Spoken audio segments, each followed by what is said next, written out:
Во студиото со вас Иван Кузмановски. Добар ден ви, благодарам што сте со нас. Ова се настаните кои го одбележаа денот. Ахмети не си оди од политиката. Председателството на ДУИ заклучи дека се победници на изборите. Absolutisht nuk është humbje. Апсолутно не е пораз. Во 2 ноември играта почнува од 0-0. И лидерите од Вреди со повикот Тетово.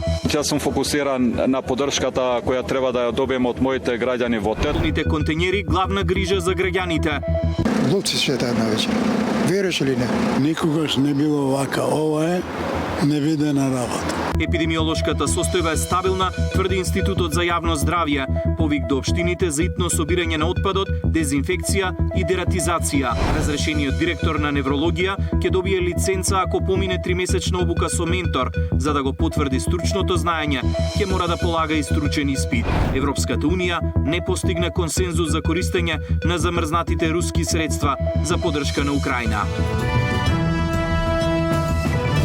А во овие вести во живо се вклучуваме од Тетово со детали за одлуките на председателството на ДУИ и пораките на лидерите од коалицијата Вреди. Останете со нас.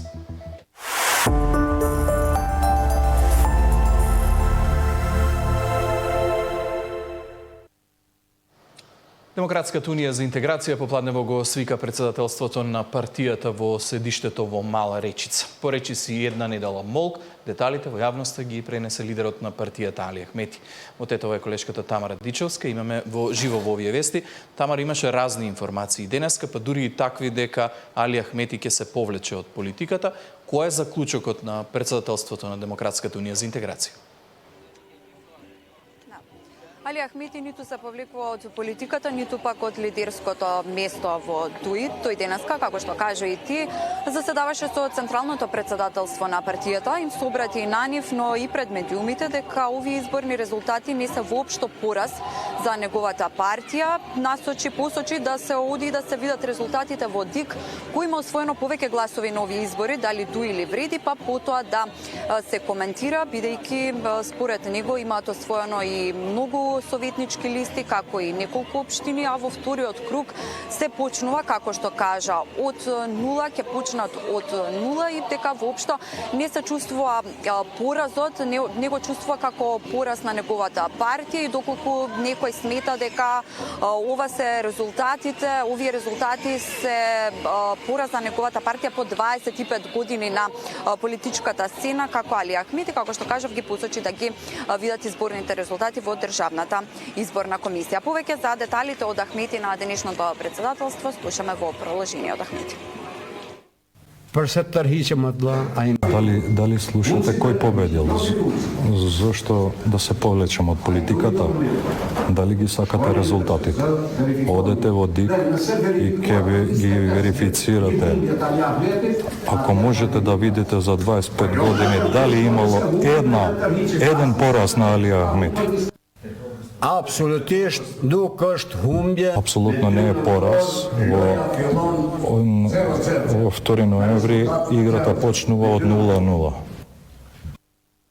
Да, лидерот на ДУИ Али Ахмети вели дека на 2 ноември во вториот изборен круг играта започнува или битката стартува од 0, но во моментов се наоѓаш на плоштадот во Тетово, Тамара. Таму денеска со порака излегува лидерите на коалицијата Вреди. Што велат тие? Да, тука беше и новиот градоначалник на Тетово Билал Касами, каде што имаше средби со граѓаните. Меѓу другото го прашавме и Касами околу коментар на изјавите синоќешни на премиерот Мицкоски, каде тие треба да делуваат и да се поддржуваат како коалиција, не по етничка основа, откако Касами во интервју во албанска телевизија кажа дека во вториот круг на изборите коалицијата Вреди треба да даде поддршка на кандидатот на ДУИ во Кичево. Касами денеска директно не сакаше да ги коментира овие изјави на Мицкоски, кажа дека тој бил градоначалник и ќе биде на сите етнички заедници, како што помагал на албанците, дури бил градоначалник, така им помагал и на македонците и на другите. Меѓутоа го прашавме и дали се уште стои на ставот дека како коалиција треба да ги поддржат ДУИ во Кичево наспроти кандидатот на ВМРО ДПМН. Тој кажа исто така нагласи дека ќе се посвети на неговата работа како градоначалник градоначалник, но дека неговата коалиција има став по ова прашање. Ставот на коалицијата вреди, откако Касами во интервју кажа дека треба да се поддржат туи, тие кажа дека секој граѓанин треба да гласа за оној кој што смета дека е најдобар кандидат во општината. По во продолжение го слушаме и Касами. Сите граѓани во Тетово ме знаат дека ја како градоначалник и во минатиот мандат бев градоначалник на сите граѓани без разлика на политичката, етничката и верската припадност. Граѓаните знаат дека јас сум реализирал проекти, големи проекти, тоа и во села каде што има добиено моите политички опоненти. Исто така сум реализирал проекти и во средини во општина Тетово кои се мнозинско со од македонска или од ромска или од турската заедница. За мене важни се граѓаните. Во овој период јас сум фокусиран на поддршката која треба да ја добием од моите граѓани во Тетово, затоа што сега целиот ангажман ќе биде во тој правец, за другите теми има став даден од коалицијата вле. Да, по оваквата изјава од Касами јасно е дека ќе му биде потребна поддршката од сите етнички заедници за да ја добие победата во вториот изборен круг во Тетово. Тамара Дичовска во живо од Тетово. Благодарам за овие информации. Полните контејнери се главен проблем за жителите на Скопје, додека градоначалниците и кандидатите бараат помош низ државата да го исчистат ѓубрето, од комунална хигиена велат дека не виделе некој друг да работи на терен. Мартин Арсов денеска провери каква е состојбата. Со булдожери се чисти ѓубрето низ скопските улици и тротоари. Општините меѓусебно се позајмуваат механизација, а помагаат и општествено одговорни компании. Исцедокот од насобраниот отпад останува и од него се шири неподнослива смрдеа. Помал дел од контејнерите по булеварите се испразнети, но во споредните улици и натаму стојат цели депонии. Купишта вреќи и ќеси со секакво ѓубре има и во строгиот центар, аеродром Кисела вода. Граѓаните се сериозно загрижени. Глупци шетаат навечер. Веруваш или не? Ете тука исто. Видовте глупци? Да, па старци. Како у центар тоа детенцето што е крста тоа. Ете и тука ги има. Никогаш не било вака. Ова е невидена работа. Овдека не сум видел кој собира. Треба сите да собираат, али прво комунална хигиена. Ова многу лошо, миризбата, што седиме тука, болести заразни, децата не е во ред. И од нас луѓето и од државата што дозволува вака да се прави нечистотија. Иако обврската за собирање и транспорт на отпадот и припаѓа исклучиво на комунална хигиена. Од предпријатието испратија соопштение во кое вела дека не виделе оти општините си чистат сами. Јавното предпријатие Комунална хигиена во текот на денешниот ден не забележа дека е подигнат отпад од страна на општинските комунални предпријатија во ниту една скопска општина. Се прашуваме дали на вистина и на кои локации се одвиваат овие активности. Нејасно е како само Комунална хигиена не ја гледа механизацијата што не е нивна, а секој ден ја работи нивната работа. Од управниот одбор на предпријатието тврдат дека се изгласани сите планови и програми, а реализацијата е обврска на директорите. Пред 10 дена го задолжиле директорот Рустеми да изврши сервис на возилата и да побара помош од останатите предпријатија, но од него немало никаква реакција. Неколку пати се обратили и до Арсовска. Повеќе пати досега испраќавме и дописи до градоначалничката каде што ја изразувавме својата огромна загриженост и алармиравме дека е неопходно итно да се пристапи кон решавање на проблемот со неповолната финансиска состојба на предпријатието и намалениот капацитет на собирањето и транспортот на комуналниот отпад на територијата на градот Скопје, а побаравме и разрешување на ВД директорот Сабахадин Рустеми. Од страна на градоначалничката Арсовска, освен навредливи обраќања кон управниот одбор, немаше ниту едно конкретно преземено дејствие со цел решавање на проблемите. Во меѓувреме, ѓубрето стана фокус и на изборната кампања за вториот круг. Кандидатот за градоначалник на Скопје од Левица, Амар Мециновиќ, најави европски модел за преработка на отпадот. Откако ќе се исчисти сето тоа ѓубре, ние сметаме дека постојат иновативни научни методи кои веќе се користат во некои градови во Европа. Ние имаме стапено со некои странски експерти кои работеле со оваа технологија и има можност во град Скопје да се донесе технологија за преработка на комуналниот отпад во смеса која потоа служи за вадење на деривати на гориво. Градоначалникот на Центар и кандидат за втор мандат од СДСМ, Горан Герасимовски, на средба со директорите на основните училишта и градинките, договориле викендов да се спроведе повторна дератизација во сите воспитно-образовни установи. По изборите предвидени се и дезинфекција и дезинсекција. Ова што денеска го договоривме се реализира согласно усвоените кризни мерки на општина Центар за справување со потенцијални епидемии, заразни болести и појава на глодари опасни по здравието, а во рамки на актуелната состојба со сметот. МВР во вторникот доби задолжение заедно со сите надлежни инспекторати да го истражат работењето на комунална и градоначалникот на Скопје. Мартин Арсов, Сител телевизија. Од Институтот за јавно здравје велат дека епидемиолошката состојба во моментов е стабилна, но будно ќе следат што ќе се случува во наредните денови. Тие јавно ги повикаа локалните власти да го соберат сметот, но и да извршат дезинфекција и дератизација на терен. Нема зголемен број на случаи со цревни инфекции, ниту граѓани со посериозни заразни заболувања кои ги пренесуваат муви и глодари, како резултат на преполните контейнери и расфрланиот отпад по улиците во Скопје, информираа од Институтот за јавно здравје. Тие за стабилна засега ја оценуваат епидемиолошката состојба во главниот град, но ситуацијата ќе ја следат на дневно ниво. И доколку забележиме некое зголемување, ќе реагираме со оглед на тоа што постои инкубацијски период за развој на болестите, треба да почекаме и да видиме одреден период дали ќе има некакво зголемување или не. Од тие за денеска излегоа соопшти мерки и препораки за заштита на населението, меѓу кои итно собирање на отпадот од страна на комуналните служби. Граѓаните и нивните миленици да избегнуваат контакт со расфрланиот смет и да одржуваат лична хигиена. Ако се во можност да носат маски и ракавици кога фрлаат ѓубре, а потоа задолжително да мијат раце. Препорачуваме и воредна ДДД, тоест дезинфекција, дезинсекција, дератизација, надвор од оние редовни рамки, доколку некој е во можност во периодот од општините, бидејќи тоа не е така едноставно, нели не е предвидено, треба да се најдат дополнителни средства, начин на кој што сето тоа ќе биде законски изведено, да најдат начин сето тоа нели да го направат и дополнително во периодов. Од Институтот апелираат посебно внимателни да бидат вработените во комуналните предпријатија кои го собираат сметот, задолжително да носат соодветна заштитна опрема. Овој проблем е мултидисциплинарен и мултисекторски, не е само проблемот со заразните бактериолошки бактерии, вируси и паразити, туку има и емисии на химикали, емисии на мириси и други гасови кои што не мирисат, но се многу токсични, така да носење минимум KN95 маска, заштитни ракавици и едукација на тие што било каква минимална повреда, дури и убод на рана да ја пријават, затоа што можеби ќе следи потреба од дополнителна вакцинација, дали е тоа за тетанус или овие вакцини што ги набројавме. Од тие заапелираат општините да обезбедат услови за селектирање на отпад, а граѓаните да почнат да прават селекција на сметот во посебни кеси.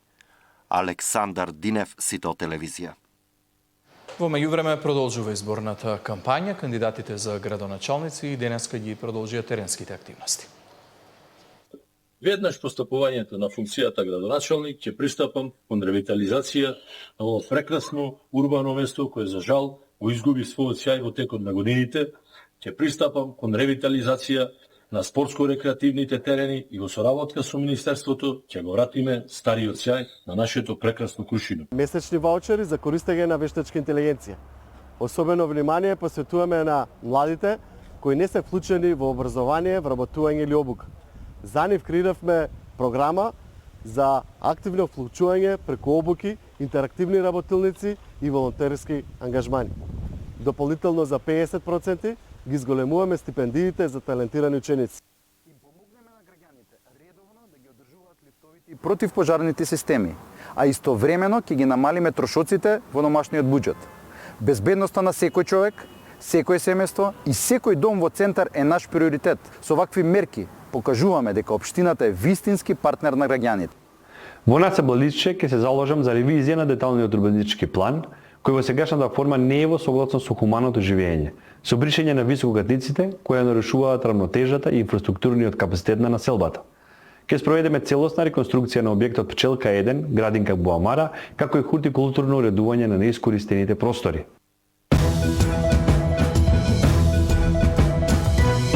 може ли да се достигне разликата во гласови од првиот изборен круг, како да се добие довербата на граѓаните, за плановите и можностите во тема на денот со Александар Трајановски, кандидат на СДСМ за градоначалник на Аеродром.